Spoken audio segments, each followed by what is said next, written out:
Assalamualaikum warahmatullahi wabarakatuh. Kami dari tim 8 pada kesempatan kali ini akan membahas mengenai salah satu teknik yang ada pada user research, yaitu teknik kuesioner.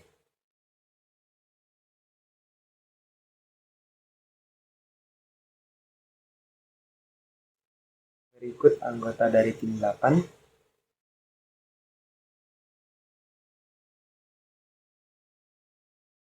Mengetahui makna dari kuesioner, yaitu instrumen penelitian yang terdiri dari serangkaian pertanyaan jenis petunjuk lainnya, yang mana tujuannya untuk mengumpulkan informasi dari seorang responden ataupun beberapa responden, yang mana informasinya dapat dijadikan sebagai bahan pendukung dalam penyusunan sistem informasi ataupun pembuatan sebuah aplikasi. Adapun beberapa kelebihan dari kuesioner, untuk poin pertama yaitu praktis, yang mana maksudnya dengan kuesioner ini dapat mengelola audiens target, kemudian mengelola pertanyaan dengan format strategis dengan jumlah yang cukup besar. Poin yang kedua yaitu efisiensi biaya, yang maksudnya kuesioner ini dapat ditempatkan pada suatu website ataupun bahkan dapat mengirimkan email langsung kepada respondennya. Poin ketiga yaitu kecepatan. Kuesioner ini dapat dikelola dan hasil surveinya dapat dengan cepat dikumpulkan karena bantuan alat digital seperti alat seluler.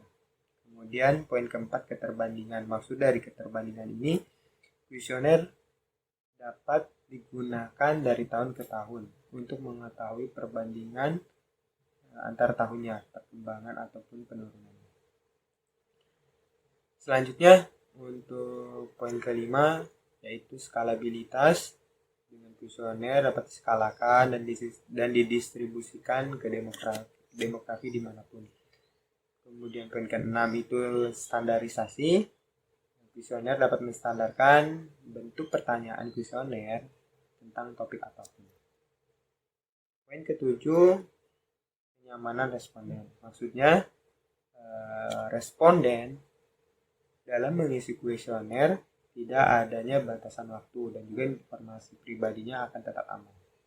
Dan poin ke-8, analisis mudah. Maksudnya bahwa di zaman sekarang tools dalam penggunaan kuesioner sudah memberikan fasilitas untuk auto analisis hasil dari survei responden dalam bentuk kuesioner itu tadi. Adapun jenis pertanyaan dalam kuesioner, yang pertama yaitu pertanyaan terbuka, di mana responden dapat menjawab dalam opini yang bebas tanpa ada batasan. Kemudian yang kedua dikotomis, yaitu bentuk pertanyaan yang tertutup, yang mana jawabannya biasanya terdiri dari hanya 2 opsi, iya atau tidak, setuju ataupun tidak. Kemudian ada jenis pertanyaan ketiga yaitu pilihan ganda. Responden dapat memilih salah satu opsi dari daftar opsi yang disediakan pada pertanyaan kuesioner. Poin keempat yaitu bentuk skala. Jenis pertanyaan yang membutuhkan jawaban untuk mengetahui tingkat keskalaan dari responden. Biasanya untuk pengukuran nominal, ordinal, interval, dan rasio. Yang kelima yaitu jenis pertanyaan bergambar, yang mana dari pertanyaannya ataupun opsi jawabannya terdapat sebuah gambar. Ciri-ciri kuesioner yang baik, yang pertama yaitu keseragaman, desain dan standarisasinya yang seragam. Jadi bentuk desain pertanyaannya yang seragam. Kemudian eksplorasi. Dalam kuesioner ini, untuk mengumpulkan datanya harus bersifat eksplorasi. Maksudnya tidak ada batasan pertanyaannya. Kemudian yang ketiga yaitu urutan pertanyaannya. Jadi dalam kuesioner yang baik itu, dalam bentuk-bentuk pertanyaannya harus mengikuti alur pertanyaan yang terstruktur agar dapat memudahkan responden dalam menjawab pertanyaan kuesioner. Berikut langkah pembuatan dalam kuesioner. Yang poin pertama yaitu identifikasi ruang lingkup penelitian. Ini termasuk untuk menentukan topiknya, kemudian menentukan hal-hal yang akan dimasukkan ke dalam pertanyaan. Yang kedua, dibuat secara sederhana. Dibuat secara sederhana ini maksudnya dalam bentuk pemilihan kosakata ataupun pertanyaan-pertanyaan dibuat sesederhana mungkin. Yang ketiga yaitu ajukan hanya satu pertanyaan dalam satu waktu. Maksudnya tidak adanya bentuk pertanyaan yang mirip ataupun serupa atau bahkan pertanyaan double dalam satu kuesioner. Yang keempat yaitu opsi pilihan yang fleksibel. Itu dalam kuesioner memberikan opsi-opsi jawaban yang bersifat fleksibel yang dapat memudahkan responden dalam menjawabnya. Kelima, menentukan jenis kuesioner, open-ended ataupun closed-ended question. Yang dibahas sebelumnya, pertanyaan terbuka ataupun tertutup. Kemudian poin keenam yaitu menentukan target audience. Ini menjadi salah satu hal yang penting dalam pembuatan kuesioner, menentukan target audience karena akan mempengaruhi bahasa yang digunakan atau jenis pertanyaan yang digunakan. Dan yang ketujuh yaitu menentukan tools dalam pembuatan kuesioner. Tools yang akan digunakan pada saat ini sangat banyak, yang diantaranya yang familiar yaitu Google Form. Nah, berikut ini salah satu tools yang dapat digunakan yang bersifat open source yaitu menggunakan Google Form.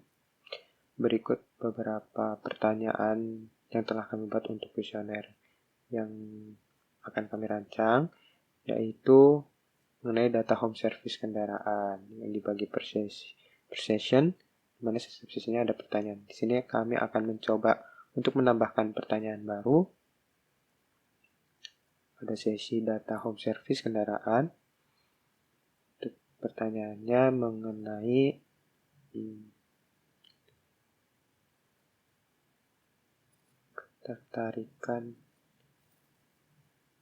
ketertarikan konsumen ataupun pelanggan responden dalam menggunakan layanan home service kendaraan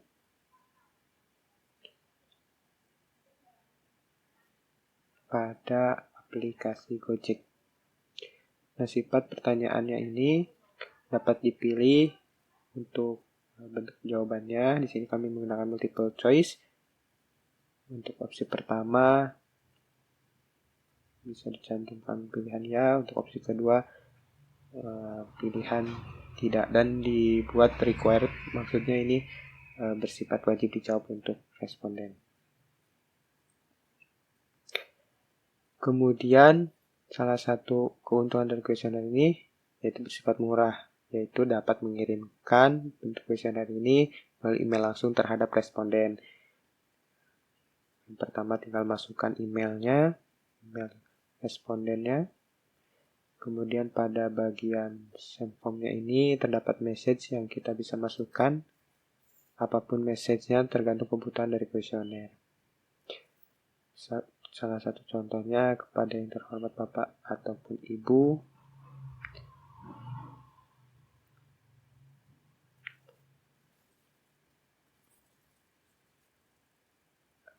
mohon untuk dapat mengisi kuesioner.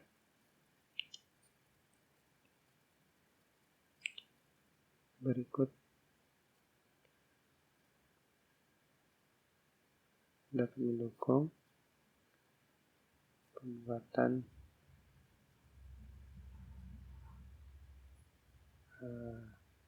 penambahan fitur baru pada aplikasi Gojek.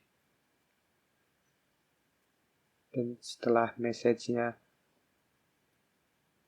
berhasil dibuat sesuai dengan kebutuhannya masing-masing, maka kuesioner bisa langsung dikirimkan. Nah, kemudian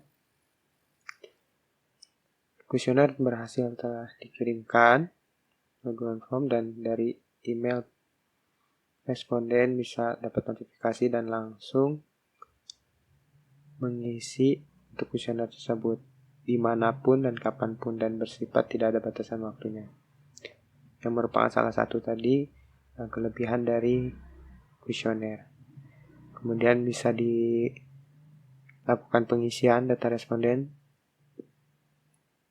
Berikut salah satu contoh pengisian data responden pada kuesioner yang telah dibuat mengenai customer reset fitur home service. Pertama mengenai nama lengkap, kemudian umur, jenis kelamin, responden, pendidikan, dan pekerjaan pada data responden sesi pertama. Kemudian pada sesi kedua, sesi selanjutnya mengenai data kendaraannya, jumlah kendaraan motor yang dimiliki, berapa banyak, dan jumlah kendaraan mobil yang dimiliki. Kemudian jenis motor yang dimiliki dicantumkan sebagai data riset kebutuhan pada penambahan fitur ini.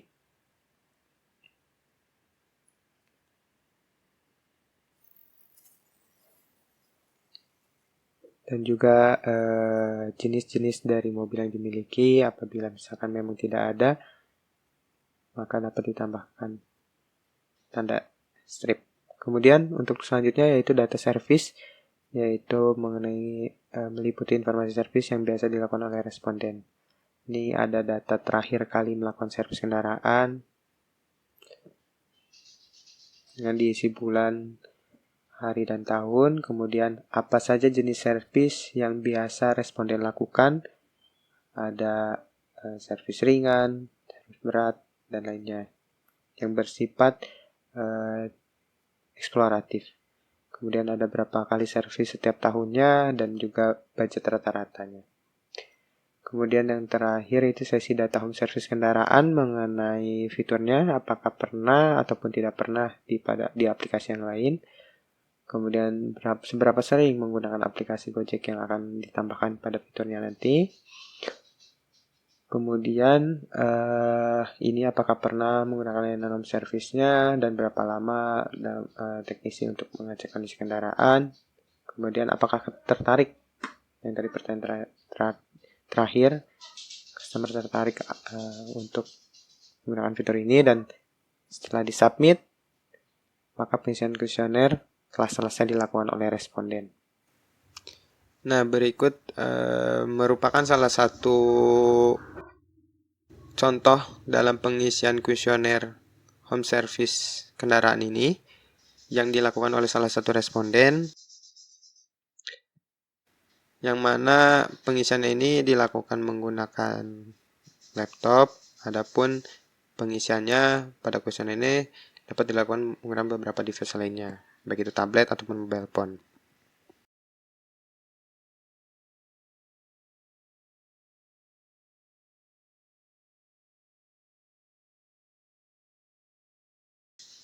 Berikut ini tampilan pada sisi admin yang mengelola untuk pertanyaan-pertanyaan kuesioner yang disusun untuk melakukan update, delete, dan sebagainya.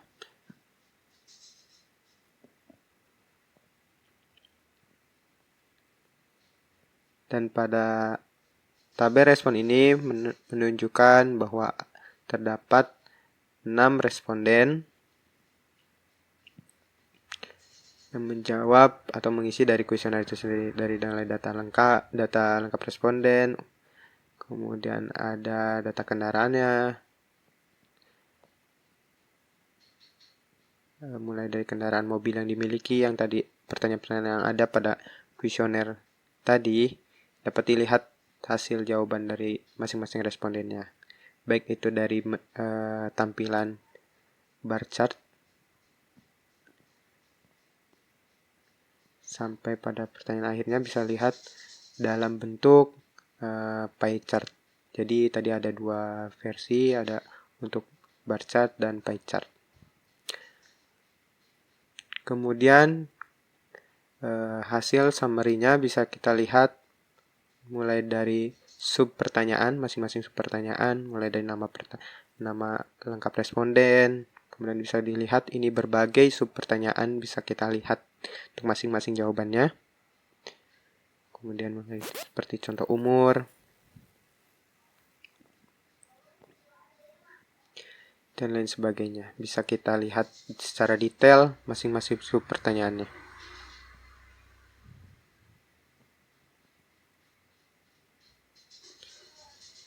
Dan pada bagian individual ini bisa kita lihat jawaban atau tanggapan dari masing-masing pertanyaan yang dilakukan oleh setiap masing-masing respondennya secara detail.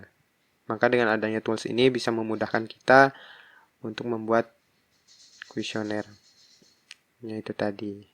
Dan ini bisa pada menu ini bisa dilakukan untuk pengeprintan hasil dari respondennya tadi, kemudian dikonvert ke Excel dan sebagainya.